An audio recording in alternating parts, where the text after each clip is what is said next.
What's up, guys? Derek here with Tab and Turn Gaming, coming at you today with an EDH deck tech.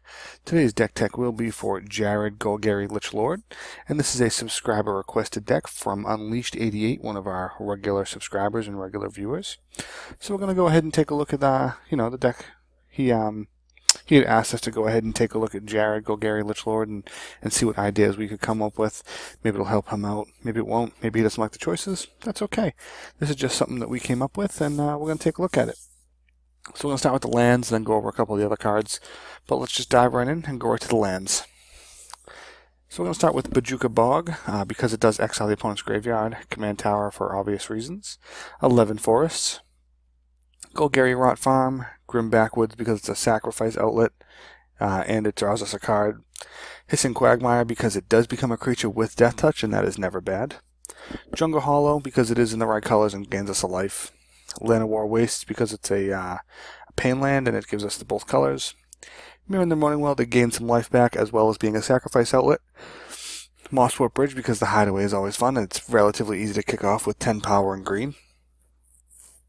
Overgrown Tomb, because it's Overgrown Tomb, and why not have the Shockland? Reliquary Tower, because having an unlimited hand size is very nice on the land. 11 Swamps. Tainted Woods. Temple of Malady for the Scry. Twilight Mire for the filter. And Woodland Cemetery for the check land that it is. So, pretty basic lands. I mean, it's green-black. It's 2 colors, so we crammed in a lot of the dual lands while playing still a good amount of basics. Not really a lot to say with the land base. They are relatively straightforward. So let's take a look at the enchantments and why we played some of them. Actually, first let's take a look at Jarad himself. So Jarad is a 4-cost 2/2 zombie elf. Being a zombie and being an elf, he's in 2 very powerful tribes. Neither of those we're taking advantage of in this deck, particularly. But he does have a lot of other abilities. He actually has quite a few abilities on him. His first one is Jarad, Golgari Lich Lord, gets +1/+1 for each creature card in your graveyard. Then he has, you can pay 1 a green and a black, sacrifice another creature. Each opponent loses life equal to the sacrificed creature's power, so that can be a win con in itself. And we can sacrifice a swamp and a forest to return Jarad from our graveyard to our hand. Probably not an ability we're really going to be using very often. Getting rid of our land's not overly worth it most of the time for what it's going to do, especially when we can just send him to the command zone and cast him again later. He does have a pretty intensive mana cost, being double black, double green, but as this is a green-black deck, it shouldn't be very difficult. And his first ability is very nice because you can also go into Alpha Strike mode and one-shot with him if you have the right creatures in your yard and have pumped him up pretty big. So, that being said, let's move on to our next category, which is the enchantments. So we run Awakening Zone because it does give us a free creature that can be used for a blocker and that we can sacrifice for mana every turn. Then we have Death Reap Ritual. This is a 4-cost enchantment with Morbid. At the beginning of each end step, if a creature died this turn, you may draw a card. So what's nice about this card, and the reason we included it, is that you can draw an extra card on each end step as long as a creature died, yours and your opponent's. So if you're in a 4-player game, you could essentially draw 4 extra cards over the course of a cycle. 2-player game, 2 extra cards over the course of a cycle, and that can really add up fast to get you ahead in the game. Then we have Defense of the Heart. Defense of the Heart's awesome. As long as an opponent has at least 3, during your upkeep, if any one of your opponents has at least 3 creatures on the board, you can sacrifice this and search your library for any 2 creatures. And that is pretty awesome. Oh, and they go directly into play, which is why this is so awesome. Then we have Dictative Erebos, which is Gravepack's bigger, meaner brother. From Beyond, which is the bigger, meaner brother of Awakening Zone, as this gives us 1/1s instead of 0/1s that we can still sack for mana, still block with, but also now we can attack. And that's pretty nice.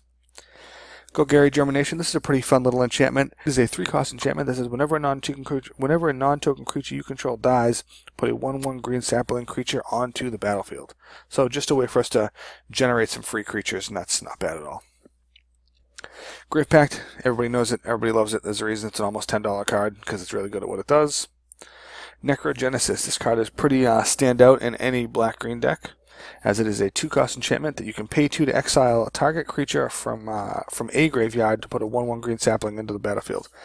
That's nice because you can use this in response to an Eldrazi hitting the graveyard, when there are triggers on the stack to shuffle back in to actually exile it and get rid of that, or just get rid of all their creatures in their graveyards. And every time a creature goes to the graveyard, pay that 2 mana and go ahead and exile it and get in the 1/1.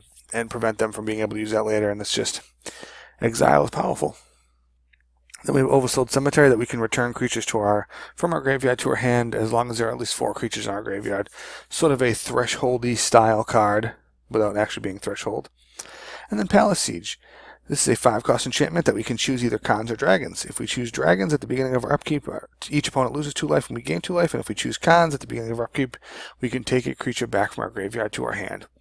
9 times out of 10 we'll choose Khans unless we are really may choose Dragons, or unless we're just really far ahead with the game and we may choose Dragons also just to apply more pressure. So most times we're going to choose Khans just to keep getting creatures back. But if we're really far ahead or really far behind, that's when we will go ahead and put Dragons down to either catch up or apply more pressure. That's more or less why that's in there. For Planeswalkers, we only ran 2. We went with Garruk, Apex Predator. He's a 7-cost Garruk with 5 loyalty, and he has 4 abilities. He can +1 to destroy another target Planeswalker, or he can +1 to put a 3/3 black beast creature with death touch on the battlefield, or he can -3 to destroy target creature and you gain life equal to its toughness, or he can -8, target opponent gets an emblem with whenever a creature attacks this player, gets +5/+5 and gains trample until end of turn. This guy is pretty good. So what we generally do with him is we're going to just keep +1ing and +1ing and +1ing to get those 3/3 beasts with death touch. So we get the beast and the beast and the beast and the beast, and if they happen to drop a Planeswalker, we will smash it with his other ability. And that's mostly what we're going to be doing until we can build up a good amount of loyalty to start -3ing and picking off creatures. So we'll generally be like +1, +1, -3, +1, +1, -3. Until it gets real low, then we'll just do +1, +1, +1, -3, +1, +1, +1, -3. Is more or less. I'm not really worried about the emblem, because with his other abilities, if you keep applying that pressure, you'll get there anyway. So there's no need to really apply that emblem unless you're really far ahead, and it's just going to win you the game anyways. And then we're running Vaska the Unseen. She's another 5. She's a 5-cost Planeswalker with 5 loyalty also. And she has just 3 abilities. You can +1 her, and until end of turn, if any creature damages her, it just dies. Well, technically it's destroyed, so if it was indestructible, it wouldn't be, but it just dies. And then you can -3 to destroy target non-land permanent, which is the main reason why she's in here, is so that we can destroy non-land permanents every 3rd turn. That's also very powerful. And then we can -7 on her to put 3 1/1 black assassins onto the battlefield, and if any one of those assassins hits a player in combat, then the player loses the game. She's mostly in there for the destroying a target non-land permanent. It's not very often that her assassins come out and actually kill someone. So like I said, she's mostly in there for the destroying of non-land permanents every couple turns. And that pressure she applies is really just good from that. Let's take a look at our instance. We run Putrefy because it can destroy a creature or an artifact and it can't be regenerated. That's very good. Court of Calling because we can get any creature we want out of our library. And Beast Within for more removal. You know, straight up. For sorceries, we're running Tooth and Nail. Self-explanatory why it's a $21 card. We don't really need to explain why it's so good, but that's why it's in here. Regrowth to take a creature back. Recollect to take a creature back. Jarad's Orders. This is a really fun card. This is a 4-cost sorcery that we can tutor for 2 creatures, one of which goes to our hand and the other one goes into the graveyard. So that can be really powerful ability for us. And we have Genesis Wave, because it's Genesis Wave and it's amazing and it's mean and it's awesome and it's fun. And then Down and Dirty. I like Down and Dirty because it's basically another copy of Recollect for us. If you're playing the down side, it's 4 costs for them to discard 2 cards, and that's whatever. But if you're playing the dirty side, it's 3 mana and does the exact same thing as Recollect. And if you're playing black-green, you might as well play Recollect and Regrowth and Down and Dirty. There's no real reason not to. Then for artifacts, we're running... Oh, it doesn't want to pull it up here, but Altar of Dementia, which is just an artifact. There it goes. A 2-cost artifact where we can sacrifice a creature. Target player puts a number of cards equal to the sacrifice creature's power from the top of their graveyard into the library. So we're playing with sort of a Reanimator theme, and this is a free sack outlet that when we sacrifice to it, they have to mill equal to the creature's power, and we are going to abuse the hell out of that. And then we have Alter the Brood, which is whenever the permanent enters the battlefield under our control, each opponent mills. the top card of the library, into their graveyard. So with these two together, if we have a creature come in, they mill. If we have a creature go out, they mill. So these two work very well in tandem. Then we have Ashnod's Altar for a sacrifice outlet that gives us 2 colorless mana. Birthing Pod that lets us sacrifice a creature to get a creature that is 1 mana cost higher. Chromatic Lantern, it is mana fixing as well as ramp. Darksteel Ingot is ramp. Golgari Signet, more ramp. Jar of Eyeballs will let us do some tutoring for ourselves, more or less. Whenever a creature dies, it gets an eyeball. It gets 2 eyeball counters. We can remove all the eyeball counters from it. To look at the top X cards of our library, X is the number of eyeball counters removed this way, and put one of those cards into my hand. Oop, where are we going here? So Jar of Eyeballs. So if it had 10 eyeball counters on it, we can look at the top 10 cards of our library, put one into our hand. Pretty cool. Basically gives us scry eyeballs, more or less. Mimic Vat. Mimic Vat is very, very fun. We get to, whenever a creature dies, we can imprint it and put it on here as long as it's a non-token creature. And then we can pay 3 to be able to go ahead and put that thing onto the board and start smashing face with it. We only get the token till end of turn, but it does gain haste, I believe. Yeah, haste. So it's really fun when something with like a... It's really fun with something like a Grave Titan, where Grave Titan comes in, you'll get the 2/2/2 zombies. He has haste, so you'll attack with him. You get 2 more 2/2 zombies, and the zombies will all stay till end of turn, and only the Grave Titan will be exiled, so that's always a fun play. Then we have Nim Deathmantle. Nim Deathmantle is more of a combo piece than anything else, but it is a pretty solid card where it's a 2-cost equipment. The creature gets +2/+2 and has Intimidate and is a black zombie, so that's not bad. But what really makes this card powerful is whenever a creature dies, you can pay 4. If you do, they go from the graveyard back onto the battlefield, equipped to Nim Deathmantle, and then they're back. It's pretty fun. We have Phyrexian Altar. This lets us sacrifice a creature to add 1 mana of any color to our mana pool, and Soul Ring because it is Soul Ring.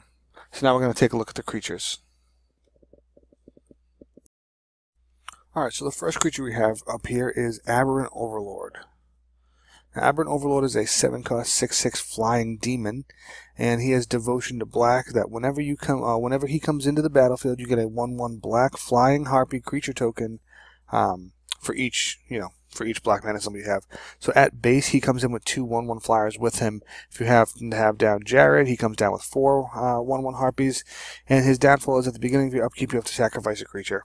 But we use that as more of an advantage than an actual downfall. Then we run Acidic Slime because he's a 5-cost 2/2 with Death Touch. And he has, when he enters the battlefield, you can destroy a target artifact, enchantment, or land. And that's pretty fun.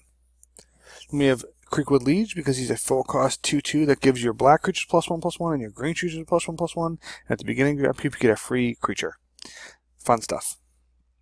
Deathrite Shaman, we run him because there's a reason he's a $6 card almost, because you can tap him to exile a land card from a graveyard to add 1 mana to your mana pool, or you can tap in a black to exile a sorcery card from a graveyard or an instant card from a graveyard, and each opponent loses 2 life, or you can pay a green and tap him and exile a creature card from a graveyard and you gain 2 life.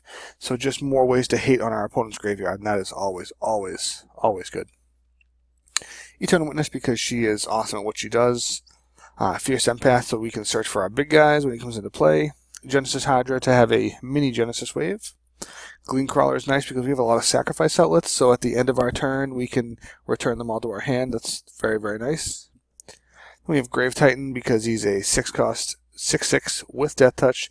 When he comes into play, we get 2 2/2 zombies. When he attacks, we get 2 2/2 zombies, and then he's going to give us more 2/2 zombies, and then a few more 2/2 zombies, and then more 2/2 zombies. Greenwood of Mirasa, he's a 6-cost 5/4 elemental. When he comes into play, he does the exact same thing as Eternal Witness, and when he dies, if he's in the grave, when he dies, we can exile him. If we do, we can do the exact same thing as Eternal Witness. Very, very good card. Then we run Harvester of Souls. It's a 6-cost 5/5 with Death Touch, that whenever another non-token creature dies, we can draw a card. Hornet Queen is a 7-cost 2/2 flyer with Death Touch, and when she comes into play, we get 4 1/1 flyers with Death Touch. So a lot of Death Touch going around. Endring Star Howler is a sort of a bigger version almost of Acidic Slime, without the Death Touch and without the ability to destroy a land, but on a bigger body.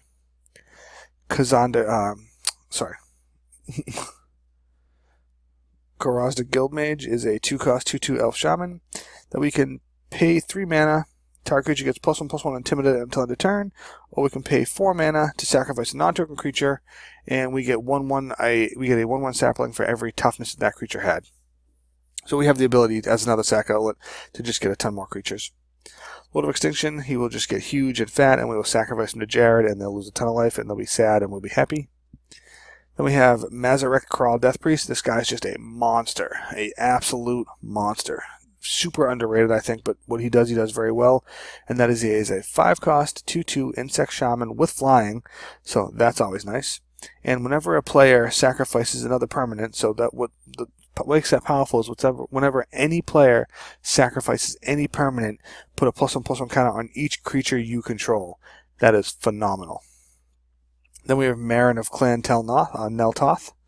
Whenever another creature you control dies, you get an experience counter, and at the beginning of your end step, choose target creature card in your graveyard. If that card's converted mana cost is less than or equal to the number of experience counters you have, you can put it on the battlefield. Otherwise, put it into your hand. So at the end of your turn, you can take back a creature card regardless. It just depends on if it goes to the battlefield or the hand. So that's just a phenomenal ability anyways, tacked onto a 4/4 creature. Then we have Mirror Battlesphere, mostly because it brings in some tokens. Phyrexian Plague Lord, because it's a sacrifice outlet that lets us give -1/-1 to creatures. Reclamation Sage, because it destroys things. Sadistic Hypnotist is also a sacrifice outlet that lets us shred our opponent's hands. Savra, Queen of the Golgari, since we are going to be sacrificing a bunch of creatures, we might as well gain life. And make them sacrifice creatures as well. We have Skeletal Vampire. When he comes in, he's going to bring two 1/1 flyers with him. We can sacrifice him to regenerate him, or we can generate more. He's just all around very well. Soul to Harvest, whenever a creature comes into play, as long as it was a non-token creature, we can draw a card. Spirit Monger, this guy is an absolute beast. He's a 5-cost 6/6, so he's already not bad. Whenever he deals damage to a creature, put a +1/+1 counter on him. Not even just combat damage, but whenever he deals damage to a creature, he gets a +1/+1 counter. And we can regenerate him for a black, and for a green, we can make him colorless until end of turn. The color of our choice until end of turn. So that won't be super effective for our deck, most likely. But we do have some ways to give him Intimidate. So we can make him pseudo-unblockable. If we pay the 1 green to make him, say, white, and the opponent has no white, and then we use our Jarad the Guildmage to go ahead and make him have Intimidate, well, unless they have a white creature, they can't block him, and then he just smashes. Then we have Terracodon, because he destroys all the things. Uvenwald Tracker is very, very nice, because he's a 1-cost 1/1 human shaman that we can pay 2 and tap him. Target creature you control fights another target creature. So you might be thinking, that seems kind of silly. But what really makes this guy powerful is we have, let's see, a Death Toucher. A Death Toucher. A Death Toucher. A Death Toucher with 4 Death Touchers attached. I think that might be the only ones. Yeah, I think it might be. Yes, so those are all the Death Touchers we have, but that's more or less the point of this guy, is we're going to use our Death Touchers to just ping off their guys. If we have a 5-type Death Toucher, we can take out all their 4/4s, their 2/2s, their 1/1s, little by little, turn after turn, and that's pretty powerful stuff. Reusable removal will always be good. Then we have Viscera. He's a 1-cost 1/1 sack outlet that we can sacrifice a creature to scry 1. Never bad to be able to set up your draws. Never, ever bad at all. Then we have Woodfall Promise, because he also destroys all the things, but also because he's very, very good with Errect, especially when you stack the triggers the way you want to. So when Woodfall Promise dies, he has Persist, so the Persist trigger goes on the stack. And with Errect, whenever another non-token, well, he's actually not sacrificed, so unless we sacrifice him, it doesn't work out the way I thought it did, but that's okay. We can still have our, we can cast our Woodfall Promise, destroy one of the permanents, have it come back to the field with Persist, sacrifice something else to put a +1/+1 counter on Woodfall Promise, thereby eating his -1/-1 counter, and continue to do it again. So that is some really good synergy right there. But one of the things that we like to do is, I like to build huge synergy decks. Now, some people call it a combo, but I don't really like to run 1 or 2 combo pieces. I like to run a whole deck that synergizes together. So a piece of what I have is, I'll give you a piece. So let's say we have down Ashnod's Altar. I can sacrifice a creature to add 2 mana to my mana pool. That's pretty fun. And if I have down Nim Deathmantle, as long as I pay 4 mana when a creature dies, I can res it. So we have those two on the board. Then we have, say, a Grave Titan down. Actually, let's not say it was Grave Titan. Let's say it was Hornet Queen, but it works with Grave Titan just as well. But let's say it was Hornet Queen. So I cast Hornet Queen. Now I get my 4 1/1 flyers. Let's say I sacrifice one of those flyers to the altar for 2 mana, and then I sacrifice the Hornet Queen herself for 2 mana. So now I have 4 mana floating. I use that 4 mana with my Nim Deathmantle to resurrect the Hornet Queen and get 4 more guys. So now, at this point, I have access to unlimited guys. Now, that's whenever I sacrifice 1 token and her. If I sacrifice an extra token, that gives me unlimited colored mana as well, unlimited colorless mana. So with that, I have unlimited token production and unlimited colorless mana generation. Now, if I add in, say, Alter the Brood, I have unlimited mill. That's very, very fun as well. If I add in Golgari Germination, whenever the Hornet Queen dies, I get a token from that. So I can have unlimited token generation from there.